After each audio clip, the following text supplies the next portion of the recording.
What up? It's your boy T-Bear and Reaction. Today is Wrestling Wednesday. So one of y'all wanted me to react to, check out the video on top tallest wrestlers of all time video. And I'm going to do that. This is from Tap Out Corner. So we're going to check out some talk. It ain't muscles, athletics, or anything. It's definitely tall wrestlers though. One of the most iconic tall wrestlers of all time is The Undertaker, as well as the great Andre the Giant, and as well as Kevin Nash Diesel, as well too. And guys doing their thing right now. Kaz doing this thing, Omos as well, and many others. So without further, and a good amount of others too. So without further ado, let's check out top 10 tallest WWE wrestlers of all time. Let's get it. Size does matter, especially in WWE. The company is called the Land of the Giants, and for good reason. Some of the tallest wrestlers of all time have performed there. However, wrestling does have a habit of over-exaggerating wrestlers' heights. There's a number of That is true. That is true. Well, that's any sports in my opinion, especially like basketball. They'll do it just for intimidation factor or because of position reason as well, but still. WWE stars who aren't nearly as tall as the company says they are. We did a bit of digging to find out who the actual tallest WWE wrestlers are, so with that, number 10, Kurgan. 6 foot 11 inches. WWE would often refer to the Canadian Giant as exactly 7 foot tall. While they were close, Kurgan's actual height was 6 foot 11. He debuted in 1997 as a member of the Truth Commission called the Interrogator. Once the group disbanded, Kurgan would join a new faction called the Oddities. While some will say that the stable was awful, the Oddities were definitely popular with fans. So popular that they even competed at SummerSlam. In 1999, Kurgan was released from WWE. Since then, he's become an actor and has been quite successful, appearing in movies like 300, Pacific Rim, and Deadpool 2. Number 9, Eli Cottonwood. Oh, yep. Competing as one of 8 rookies on NXT they showed, if I'll let him finish. Season 2, Eli Cottonwood stood head and shoulders above all the other competitors, in much more of a literal sense than a figurative one. Originally a basketball player, Cottonwood didn't have much wrestling experience when he debuted in WWE. This ultimately led to him being the second person eliminated from the competition and was released from the company soon after. Sources vary a bit on his height, but stats from Eli's basketball days say he's exactly 7 foot tall, with one report even saying he was a shade over it. Even though his time in WWE was short, Eli Cottonwood's height was anything but. Fun fact right there too, he was actually, before he got released, he was actually one of the original member of the Wyatt when Mutondo started his Bray Wyatt gimmick though. I remember watching. Remember the time I told you I used to follow NXT but didn't watch it because I ain't had Hulu at the time. But I was to follow up and everything. I remember him being one of his disciples before he got released, and then later on we ended up getting Luke Harper and Eric Rowan. Number 8, Jackson Andrews, 7 foot. You may not remember this giant, as he was only on TV for about a month. I can't remember him. 2010, Yeah, I remember Tyson him. Kidd introduced his personal bodyguard, a man named Jackson Andrews. Yeah, After only a few weeks, though, Andrews would be sent back to development and ultimately released in 2011. There is some debate whether Jackson Andrews was a true 7-footer, but his college basketball stats do say 7 foot. Additionally, Andrews was charged with steroid possession, and reports also said he was 7 foot tall. While his career may have been abrupt, Jackson Andrews will still go down as one of the tallest men WWE's ever seen.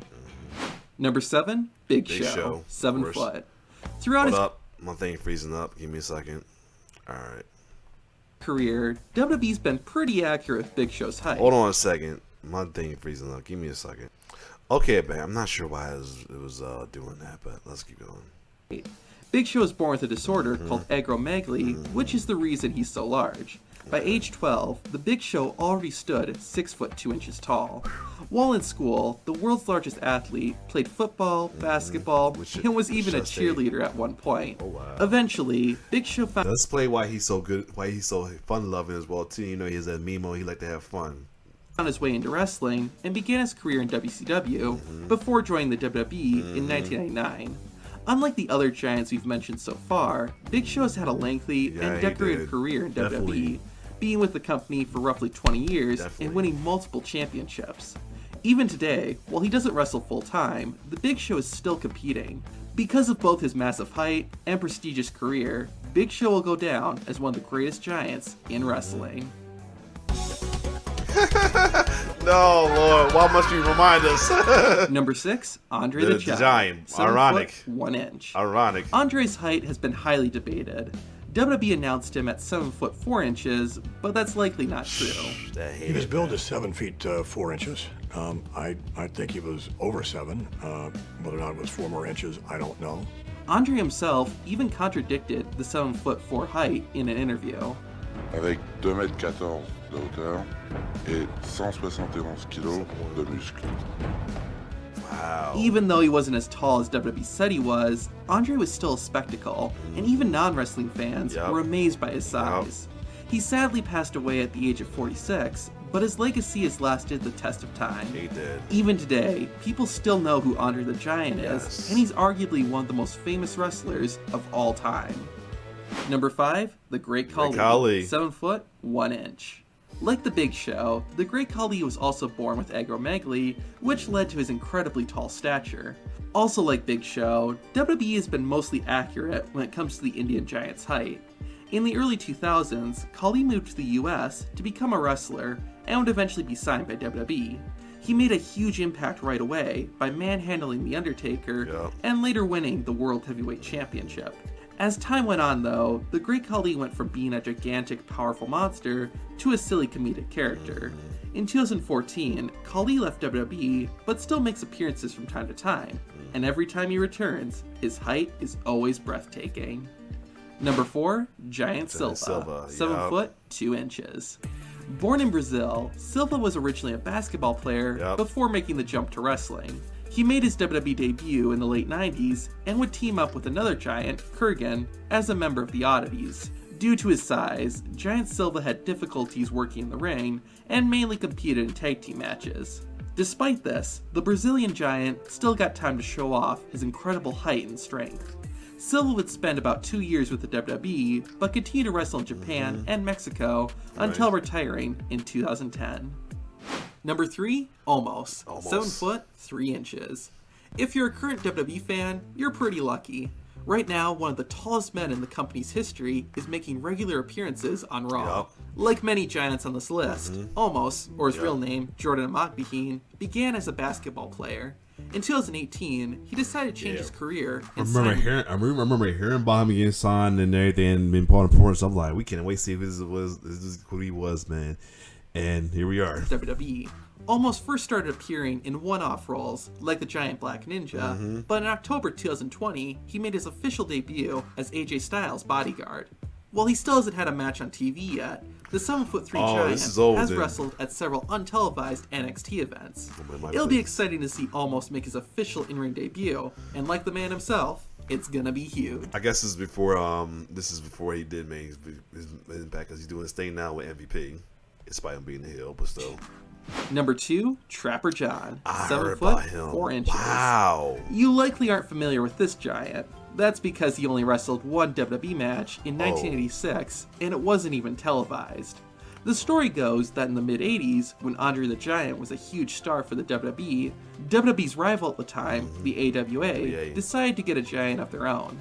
They chose a man named John Harris, and even though his skills in the ring were lacking, he was taller than Andre. Not wanting to be the company of the smaller giant, WWE made Harris an offer and brought him in as Trapper John. As previously mentioned, Trapper only wrestled one match and was paid to stay at home for about a year. Trapper John was announced as being 7 foot 8 inches tall, but not too surprising, that number was inflated a bit. Either way, the man was still huge, but unfortunately, not many people got to witness his unreal size. And number 1, Giant Gonzalez. 7 foot 7 inches. Even though WWE's claim that Gonzalez stood 8 feet tall isn't true, he is still the tallest person to ever wrestle for the company. Jorge Gonzalez, Giant Gonzalez's real name, suffered from gigantism. When he was just 14 years old, Gonzalez already stood 6 foot 4 inches. This made him a natural fit for basketball, but due to a serious knee injury, the Giant had to retire prematurely. Gonzalez got his start in wrestling in 19... My man is taller over Sid, and be in mind you, Sid's like 6'8", 6'7". probably 6, 7, man. Wow. 1990, working for WCW, but jumped over to WWE in 1993. He debuted during the Royal Rumble match and would go on to have a match against The Undertaker at WrestleMania 9. Despite being an absolute spectacle, Giant Gonzalez would spend less than a year in WWE due to his contract expiring in October 1993. The Giant wrestled for a couple more years, but because of health issues, he had to retire in 1995. Gonzalez would go back to his home country of Argentina, spending his post-wrestling years on a ranch. Sadly, Giant Gonzalez died in September 2010 due to diabetes and severe heart attacks. Even though he's no longer with us, Gonzalez will forever be remembered as the tallest wrestler in WWE history. Was there anybody you thought would be on? See, I wasn't sure that Trapper John, hold on. Is he still alive? No, he did. I'm surprised they mentioned that he passed away in 2005 too. I'm about to say, they ain't mentioned him, but still, his passing away. I guess because they ain't know too much about him. But yeah, other than that, this was interesting though. I mean, a lot of guys are new boss. Majority of them are new boss, but even Eli Cottonwood. I remember him doing the NXT when NXT had a show before they came to the development and then to the third brand of WWE and everything. But yeah, the one person I wasn't too familiar with was Trapper John and everything. Then I kind of heard, I think I might have heard about him one time as well too. I might even thinking of another guy that was like had that same like hillbilly gimmick that was pretty big. But yeah, other than that, this was a good list right there. The list, look, check out. So if you like my reaction, like, share, subscribe to my YouTube channel. It's your boy T-Bear signing off. One love.